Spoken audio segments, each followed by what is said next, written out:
वसती खरी आता शेगावा भीतरी येऊन राहिलो मळ्यात तेथे तुला दिले वचन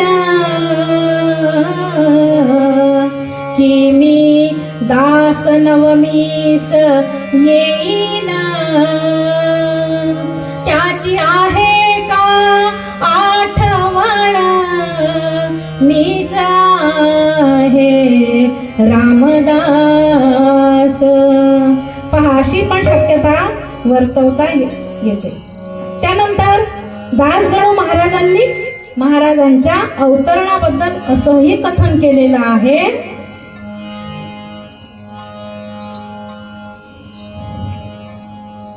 दासगणू महाराजांनी सुद्धा म्हटलेलं आहे की योगी पुरुष जे असतात ते योगी पुरुष कोणत्याही कलेवरी योगी पुरुष प्रवेश करी ऐसा प्रकाट भूमीवरी श्री गजाननानी केलासे. ही पण शक्यता वर्तवता येत नाही, कारण जन्मतःच अष्टसिद्धी प्राप्त झालेल्या महाराजांनी जेव्हा जीवदशा प्राप्त झाली तेव्हा आपल्या मानुषी रूपात देवत्व बाजूला ठेवून मनुष्य रूपामधले जे काही नियम आहे त्या नियमांचं उल्लंघन केलेलंच नाही.